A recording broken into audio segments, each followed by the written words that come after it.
In this week's video, we're going to show you how to build this custom coffee bar station using the new Cornwall island leg from Osborne. Stay tuned for some tips and we'll be right back.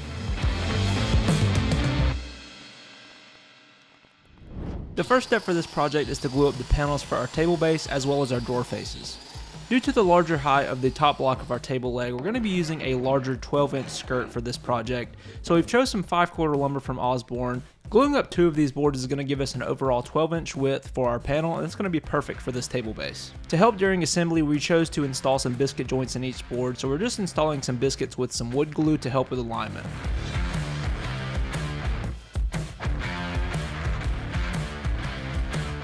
As always, it's important to add an adequate number of clamps to each panel to make sure that we're not having any kind of warping or cupping as these boards are drying. We're going to do the same thing for our drawer faces as well as our skirting.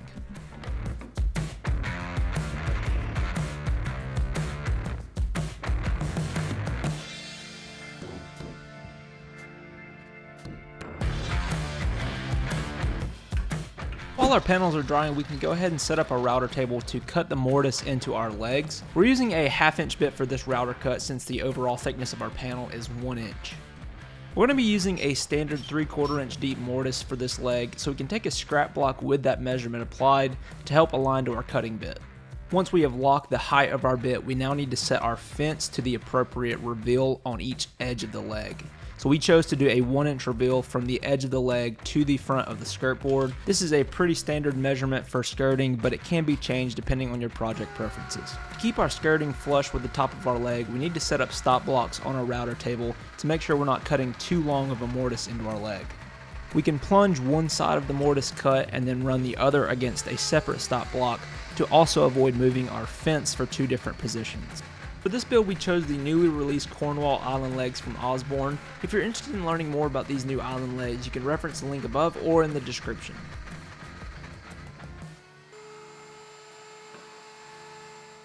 Now that we've cut the mortise into our legs, we can go ahead and rip our panels down to their final width of 12 inches and cut them down to the final length for each skirt. We can also plane them down to their final thickness and get ready to cut the tenons into these panels.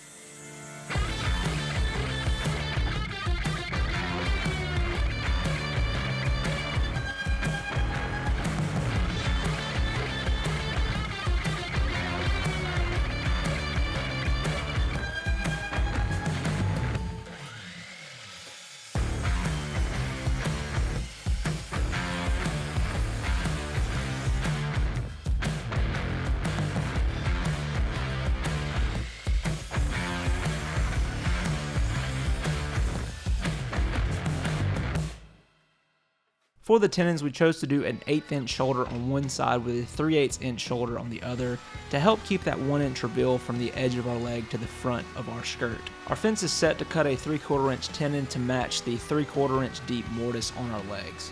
Once we've cut all of our 1/8 inch shoulders, we can adjust the height of our cutting bit while leaving the fence in the same position to cut the 3/8 inch shoulder on the other side.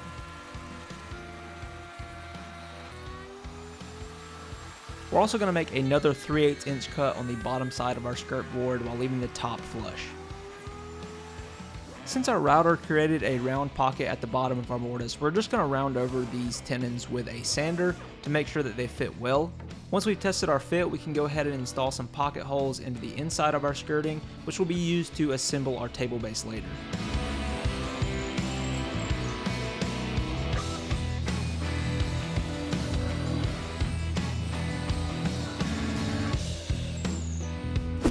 Before we assemble our table base, we're going to first cut out the openings for our drawers. These measurements will be specific to your drawer dimensions as well as the hardware used for your project. The easiest way to cut out these openings is to use a pilot hole in the corner and then use a jigsaw with a straight edge to trace your lines.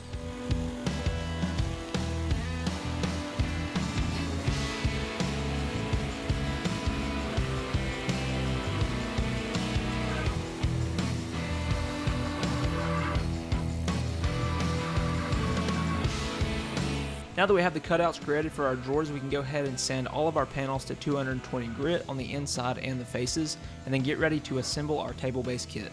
For more information on how to assemble a table base, you can reference this video above.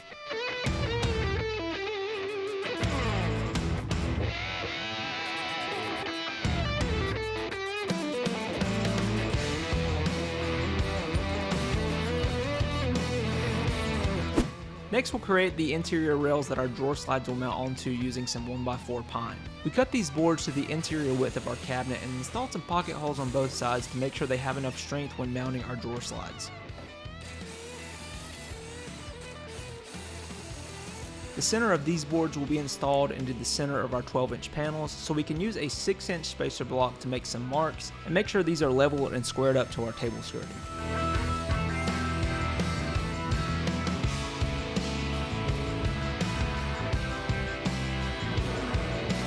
To help with the installation of our drawer slides, we can create a mark down the center of these boards that'll help us to see through those screw holes on our drawer slides for easy installation.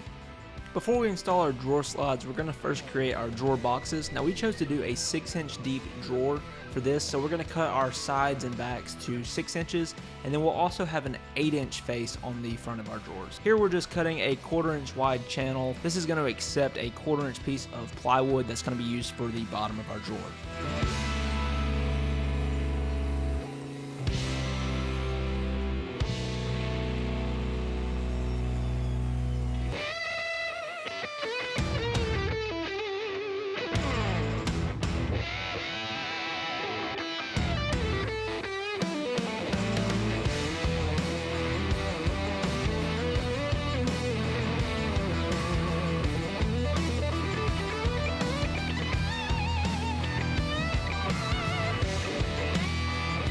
To assemble these drawer boxes, we'll just use a little bit of wood glue and some brad nails to keep everything in place, and then get ready to attach them to our drawer faces.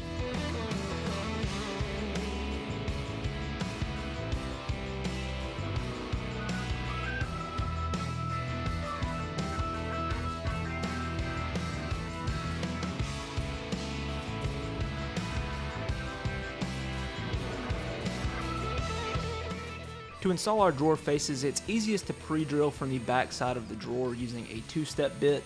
This will allow you to install a plug if you want to hide those screw heads. Once we've pre-drilled all the way through our drawer box, we can align our drawer box onto the back side of our face and tack those in place with some proper length screws.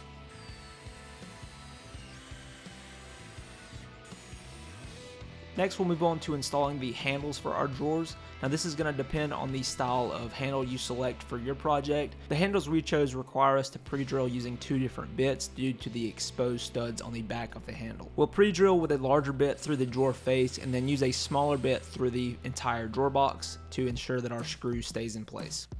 Once we've test fit our hardware, we can remove those and create a small roundover on the outside edge of our drawer faces and get ready to install our slides.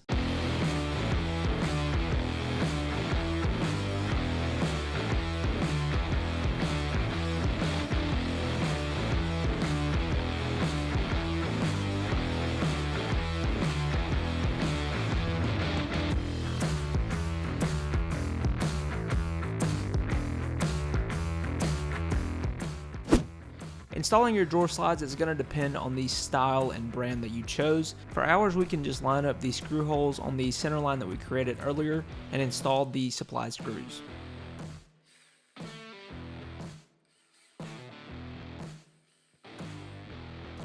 To keep things simple, we're also going to install the drawer slide that goes onto our drawer box right in the center of those boards. This will make sure the drawers are centered in our openings and aligned with the drawer slides.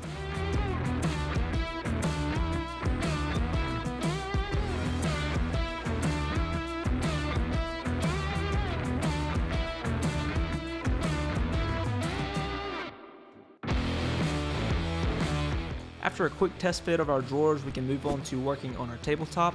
We chose to do a custom 2-inch thick tabletop in pine from Osborne. The rest of our cabinet is going to be in oak, but we thought this pine would add a nice contrast with a lighter top. Since one of the defining features of the Cornwall legs is the large roundover on the corners, we wanted to apply this to our tabletop as well. After tracing the profile onto a plywood template and sanding it smooth, we can apply that to our tabletop and cut it out with a jigsaw.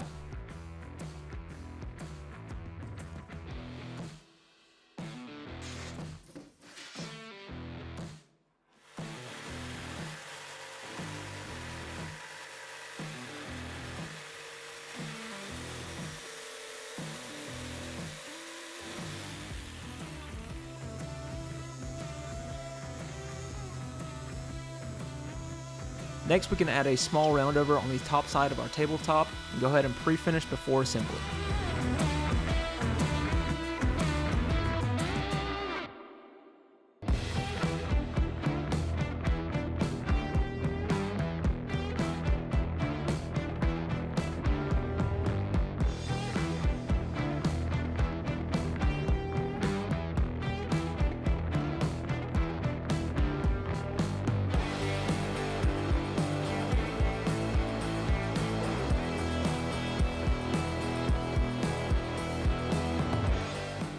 For this project, we decided to use figure 8 fasteners to attach our tabletop to our table base. To install the figure 8 fasteners, we just need to use a 3/4 inch Forstner bit on the edge of our skirting. For more information on this installation process, you can reference this video above.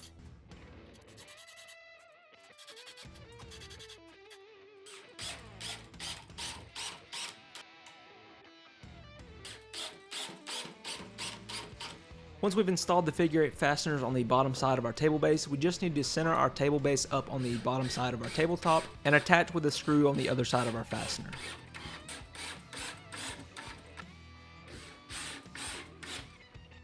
All that's left for this build is to reinstall our hardware and our drawers so we can take a closer look.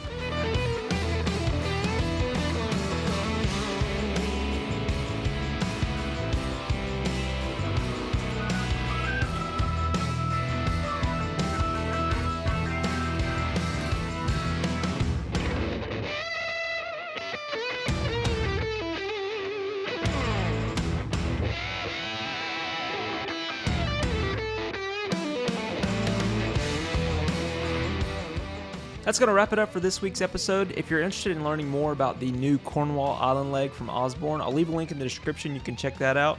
You can also check out some more information on our 5/4 lumber. If you're interested in more information on custom tabletops from Osborne, you can find that down below as well. As always, be sure to like, subscribe, and leave us a comment if you have any ideas for future builds, and we'll see you next time in the Builder Studio.